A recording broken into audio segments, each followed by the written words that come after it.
কই, মেয়েকে নিয়ে আসুন। ছেলেটার নাম অনন্ত। বয়স 28 হবে। বাবা মা তাকে জোর করে বিয়ে করাতে চাইছে। তার অনিচ্ছা থাকা সত্ত্বেও মেয়ে দেখতে এসেছে। অনন্তের সাথে আছে তার বাবা মা আর বড় বোন। কিছুক্ষণ বসে থাকার পর মেয়ের মা মেয়েকে নিয়ে আসলো। অনন্ত মাথা নিচু করে বসে আছে, মেয়েটাও মাথা নিচু করে আছে। অনন্তের মা অনন্তের হাতে একটা চিমটে কেটে চোখের ইশারায় বলল, মেয়ে দেখ। অনন্ত মাথা উপরের দিকে তুলতেই সেই রকম একটা শক খেলো। এ কি, এটা সে কাকে দেখছে? মেয়েটার চোখের মণিগুলো বড় বড় হয়ে গেছে। হয়তো সেও অনন্তকে দেখে চিনতে পেরেছে। মেয়ে চেহারা কিন্তু মাশাল্লাহ খুবই ভালো। এ অনন্ত, তুই কি বলিস? অনন্তের মা অনন্তের কানে কানে বলল। তখন ও বলল, হুম। তুই যে কি না। ভাই সাহেব, ছেলেকে আমাদের খুব পছন্দ হয়েছে। তাহলে ওদের ডিসিশনটা আমরা আগে শুনি। হ্যাঁ, তা ঠিক বলেছেন। অনন্যা, তুই ওকে নিয়ে তোর রুমে গিয়ে কথা বল। মেয়েটার নাম অনন্যা। বাবার কথা মতো অনন্তকে নিয়ে তার রুমে গেল।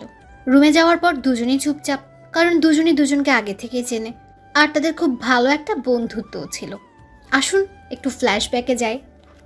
অনন্তর বাচ্চা, অনন্ত আমার ফোন দে বলছি। অনন্যা চিল্লাতে চিল্লাতে অনন্তের পেছনে ছুটছে। আজ আর পাবি না, তুই কার সাথে কথা বলিস সেটা আগে দেখবো, তারপর ফোন দিব। আমি যার সাথে মন হয় তার সাথেই কথা বলবো, তাতে তোর কি? আমার অনেক কিছু কারণ, আমি তোকে ভালোবাসি। আমি তোকে ভালোবাসি না, তুই কেউ না আমার। কথাটা শুনে অনন্ত দাঁড়িয়ে গেল। অনন্যা দৌড়ে এসে অনন্তের হাত থেকে ফোনটা নিয়ে নিল। নেক্সট টাইম এরকম ব্যবহার করলে বন্ধুত্বটাও শেষ হয়ে যাবে বলে দিলাম। অনন্তের এসব বকুনি ঝকুনি খাওয়ার অভ্যাস আছে। অনন্যার কাছ থেকে সে অনেক বকা খেয়েছে। অনন্ত অনন্যার কথায় কান না দিয়ে বাসায় চলে আসে। রাত তখন 11টা বাজে। অনন্ত অনন্যার ফোনে ফোন করলো, কিন্তু অনন্যার নম্বর ব্যস্ত। অনন্তের মন খারাপ হলো অনেক। সে ভাবলো, এ অনন্যা যে কার সাথে এত কথা বলে। অনন্ত অনেকবার কল করলো, তাও নাম্বার বিজি দেখাচ্ছে। 12টার কিছুক্ষণ পর কল ঢুকলো। ওপাশ থেকে ফোন ধরতেই, কি বলবি বল, আর এত রাতে ফোন দিয়েছিস কেন? তোকে ফোন না দিয়ে কখনো ঘুমাইছি আমি? তো আমি কি করব? না কিছু না, কার সাথে কথা বললি? আমার এক ফ্রেন্ডের সাথে। ছেলে নাকি মেয়ে? সেটা জেনে তুই কি করবি? বল না। ছেলে। এত কি কথা? সেটা কি তোকে বলতে হবে? না, তাহলে সকাল সকাল কলেজে আসিস। ধ্যাত। এটা বলে অনন্যা ফোনটা কেটে দিল। আর এদিকে অনন্তের চোখে পানি। ছেলেটা তাকে বড্ড বেশি ভালোবাসে। সারা রাত তার কথা ভাবতে ভাবতে কখন যে ঘুমিয়ে পড়েছে নিজেও জানে না। পরদিন সকালে উঠে অনন্ত কলেজে গেল। গিয়ে অনন্যার সাথে আবার ফাজলামো শুরু করলো। কিন্তু অনন্যার এগুলো একদমই পছন্দ না। এই শোন, তোকে একটা কথা বলি। হ্যাঁ বল। তোকে প্রথম প্রথম ভালো লাগতো, এখন তোকে আমার সহ্য হয় না। আর এইসব ফাজলামো তো আরোই সহ্য হয় না। আর তোকে আমি ভালোবাসতে পারবো না। আমার একজনের সাথে রিলেশন আছে। অনন্ত কথাটা শুনে মুখটা ঘুরিয়ে নিল, কারণ তার চোখে পানি চলে এসেছে। সেটা যাতে অনন্যা না দেখে। আরে সমস্যা নাই, একটা জিনিস দেখতে দেখতে সবারই এক সময় খারাপ লাগে, ব্যাপার না। আমি তোর সামনে না আসলেই হলো। ভালো থাকিস আর সাবধানে চলিস। আর আমি? অনন্ত অনন্যার সামনে একটু হেসেই মুখ ঘুরিয়ে নিল আর চোখ মুছতে মুছতে বাসায় চলে এলো। তারপর অনন্ত একটা কারণ দেখে সেই কলেজ ত্যাগ করলো। এরপর আর কখনো তাদের দেখা হয়নি। আজ এভাবে দেখা হবে ভাবতে পারেনি দুজনের কেউই। বর্তমান কিছু বলছেন না যে? হ্যাঁ বলেন। সবাই তো আমাদের এখানে পাঠালো কথা বলার জন্য, তো কিছু বলেন। কেমন আছেন? জি ভালো, আপনি? ভালো। আবার দুজনই চুপ। অনন্যা আবার বলল, আর কিছু জানার নেই? না। তাহলে পছন্দের ব্যাপারে তাদের কি বলবেন? দেখি কি বলা যায়। আচ্ছা আমি আসি। অনন্ত রুম থেকে বেরিয়ে গেল। পিছু পিছু অনন্যাও গেল। অনন্ত গিয়ে বলল, বাবা মা তোমাদের পছন্দই আমার পছন্দ। আর আমি একটু আসি, আমার কাজ আছে। আসসালামু আলাইকুম। এই বলে অনন্ত চলে গেল। অনন্যাও তার বাবা মাকে ডেকে বলল, তোমাদের পছন্দই আমার পছন্দ, নতুন করে আমি কিছু বলতে চাই না। অনন্যা তার রুমে চলে গেল। বাহ, ভালোই তো, কেউ সিদ্ধান্ত নেয়নি, তাহলে আমাদের নিতে হবে ভাই সাহেব। ওরা যখন আমাদের উপর ছেড়ে দিয়েছে, আমার কোনো আপত্তি নেই। কি বল অনন্যার মা? হ্যাঁ সেটাই, আমাদের কোনো আপত্তি নেই। বেআই সাহেব, তাহলে হা করুন। কেন? আরে মিষ্টি মুখ করেন। সবাই মিলে হো হো করে হেসে উঠল। বেআই, তাহলে বিয়ের ডেটটা এখনই পাকা করব। হ্যাঁ করেন, শুভ কাজে দেরি করতে নেই। কয়েকদিন পর কিছুক্ষণ আগে ধুমধাম করে অনন্ত আর অনন্যার বিয়েটা হয়ে গেল। দুজনই কেউই বিয়েতে অমত ছিল না, আবার কেউই কারোর সাথে তেমন কথা বলেনি। আর বিয়ে শেষ হবার পর বউ বাসায় নিয়ে আসলো। বাসর ঘরে অনন্যা খাটের উপর বসে আছে, আর অনন্ত একটা টেবিলের সাথে হেলান দিয়ে দাঁড়িয়ে আছে। দুজনের কেউ কাউকে কিছু বলছে না। রাত অনেক হওয়ার পর অনন্ত বলল, আমার ঘুম পাচ্ছে, আপনি একপাশ হয়ে শুয়ে পড়েন, আমি ঘুমাবো। ঠিকই আছে। অনন্তের কথা মতো অনন্যা পাশ ফিরে শুয়ে পড়ল। অনন্তও গিয়ে শুয়ে পড়ল। দুজন দুদিকে মুখ করে শুয়ে পড়ল। হঠাৎ অনন্যা বলল, এত ভালো হয়েছেন কবে থেকে? খারাপ ছিলাম কবে? না, কথা বলছেন না তো, তাই বললাম। আমার ইচ্ছে করছে না কথা বলতে। তাহলে বিয়ে করলেন কেন? বাবা মা পছন্দ করছে তাই। বাহ বাহ বাহ বাহ বাহ। কি এখন কি এই নিয়ে বকবক শুরু করবেন? তো কি করব? বইয়ের সাথে কেউ এরকম ব্যবহার করে? বিয়ে করেছে এই পর্যন্তই, তবে বউ না। কি বললেন? যা বলছি নিশ্চয়ই শুনতে পেয়েছেন, এখন ঘুমান। আচ্ছা বউ না, তাহলে আমি আপনার কে? ফ্রেন্ড। কে? বিয়ে করে ফ্রেন্ড? হ্যাঁ। দাঁড়ান, এক্ষুনি মাকে ডাকছি। মা, মা, ও মা। অনন্ত অনন্যার মুখ চেপে ধরে বলল। চুপচাপ ঘুমান বলছি। অনন্তের কথায় ভয় পেয়ে রাতে ঘুমিয়ে গেল। পরদিন সকালবেলা দুজনে ঘুম থেকে উঠে যার যার মতো ফ্রেশ হয়ে নেয়। অনন্ত ভুলেও অনন্যার দিকে তাকায়নি, আর অনন্যা অনন্তের দিকে তাকিয়ে থাকে আর ভাবে, ও তো এমন ছিল না, আগে তো আমার জন্য পাগল ছিল, এখন এমন করছে কেন?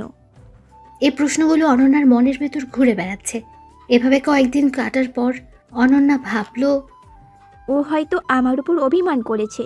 বিয়ের আগে ওর ভালোবাসাটা আমি গ্রহণ করিনি, তাহলে ওকেই আমি প্রপোজ করব। সেদিন রাতে অনন্ত অফিস থেকে আসার সাথে সাথে রাত্রে একটা গোলাপ ফুল দিয়ে হাঁটু গেড়ে প্রপোজ করলো। অনন্ত সেটা এড়িয়ে যায়। এভাবে কয়েকদিন যাওয়ার পর অনন্যার ধৈর্যের বাঁধ ভেঙে যায়। আজ সে একটা লাঠি নিয়ে দাঁড়িয়ে আছে। অনন্ত অফিস থেকে আসার পর ওই চেয়ারটাতে বস। অনন্ত শার্ট খুলছিল, তখন কথাটা বলল অনন্যা। কি রে, কথা কানে যায় না? আপনি এমন করছেন কেন? চুপ, চেয়ারে বস আগে। আরে আমি মাত্র। অনন্ত কথা বলতে যাবে তখন অনন্যা তাকে একটা বাড়ি দেয়। ও মারে। চুপ, চিল্লাবি না। ভালোই ভালোই বলছি চেয়ারে বস, না হলে মাথা ফাটিয়ে দেব। বসছি বসছি। এবার বল তোর সমস্যা কি? আমার সাথে এমন ব্যবহার করছিস কেন? জানি না। আবার একটা বাড়ি দিল। উফ মারে। কোনো সাউন্ড না, আমার কথার উত্তর দে। বললাম তো জানি না। তো বিয়ে করলি কেন? এমনি। তোর ঘাড়ের রগগুলো সোজা ছিল, বাঁকা হলো কিভাবে? কথা বলিস না কেন? কিছু না, ক্ষুধা লাগছে, খাবো আমি। আচ্ছা খেতে দেব, ওয়েট। অনন্যা একটা ওড়না নিয়ে এসে অনন্তের হাত চেয়ারের পেছনে এনে বেঁধে দিল। এই বাঁধলেন কেন? রিমান্ডে নিলাম এখন থেকে। যেই পর্যন্ত আমার প্রশ্নের উত্তর দিবি না, সেই পর্যন্ত কোনো ছাড়াছাড়ি নেই। আমি বলবো না। ওকে, আমিও বাঁধন খুলব না। অনন্যা গিয়ে বিছানায় বসল। ঘড়িতে তখন 12টার উপরে বাজে। দুজনের কারো চোখে ঘুম নেই। দুজনেই খুব চুপচাপ, কেউ একটা কথাও বলছে না। আচ্ছা শোনেন বলছি, আপনার তো বিয়ে পাচ্ছে, হয়তো তাকে আপনি বেশি ভালোবাসেন, তাই আমি এভাবে আপনাকে এড়িয়ে চলি। অনন্তের কথা শুনে অনন্যার চোখ বড় বড় হয়ে গেল। অনন্যা অনন্তের কাছে আসলো আর বলল, কি বললি? আবার বল তো। আপনার বিয়ে পাচ্ছে, তাকে তো আপনি ভালোবাসেন। হায় রে, কি একটা গাধার সাথে বিয়ে হলো আমার। বিয়ে থাকলে কি তোকে বিয়ে করতাম? এখন হয়তো নাই, আগে ছিল তো। তখনও ছিল না। তাহলে আমাকে সেদিন মিথ্যা বলেছিলেন কেন? তুই তো সেটা বুঝবি না, তোর মাথায় তো কিচ্ছু নেই, যা আছে সব পচা গোবর। আমাকে ছেড়ে দেন। ছাড়াছাড়ি নেই, ভাবতে দে আমাকে। কথা বলতে বলতে ঘড়িতে তখন 2টা বাজে। হঠাৎ অনন্যা কোথা থেকে একটা ফুল এনে আবার অনন্তকে প্রপোজ করলো। আই লাভ ইউ, আমি তোমাকে ভালোবাসি। অনন্ত মুখ ঘুরিয়ে নেয়। এবার অনন্যার খুব রাগ হয়। এই কুত্তা, এই তোর এত কিসের অভিমান? হ্যাঁ, দিন অনেকগুলো গেছে। কি বোঝাতে চাইছিস? অনেক অভিমান তোর। তোর অভিমান এর গুষ্টি তুষ্টি করে দেবো এখন। অনন্যা অনন্তের হাঁটুর উপর বসলো। এই এমনিতে আমি নড়তে পারছি না, এখানে বসে আবার কি শাস্তি দিবেন? শাস্তি না, অভিমান ভাঙবো। কি করবেন? দেখো কি করি। অনন্যা ধীরে ধীরে তার মুখ অনন্তের মুখের কাছে নিল। ততক্ষণে অনন্যা কান্না করে দিয়েছে। অনন্যা অনন্তের মুখের সাথে তার মুখ ঠেকিয়ে বলল, আমার ভালোবাসার গভীরতা তুমি বুঝতে পারোনি হাঁদারাম। মানে? কিছু না, যা বুঝো না এখন বুঝিয়ে লাভ নেই। এখন কাজ করতে দাও। কি করবেন? দেখো কি করি। আচ্ছা, আগে আমার হাতটা খুলে দেন। না না না, হাত খুললে যে আমার কাজ আমি করতেই পারবো না। অনন্যা অনন্তের আরও কাছে গেল। অনন্ত বুঝতে পারলো অনন্যা কি করতে চাইছে। আচ্ছা থামেন, এগুলো পরে। অনন্তের কথায় কান দিল না অনন্যা। আচ্ছা আজ না হয়। অগত্যা আর কিছু বলতে পারলো না, কারণ তার ঠোঁটের সাথে আর এক জোড়া ঠোঁট লেগে গেছে। অনন্ত চেষ্টা করে অনন্যাকে আটকাতে পারবে না, কারণ তার হাত তো অনন্যা চেয়ারের সাথে বেঁধে রেখেছে। অনন্যা কিছুক্ষণ পর বলল, কি অভিমান কমেনি এখনো? এই বলো। খুব ক্লান্ত লাগছে আমার। আগে আমার কথার উত্তর দাও। কমেছে অভিমান। আচ্ছা শোনো, এখন তুমি আমাকে বলো ভালোবাসি। এখন মানে? বলো বলছি।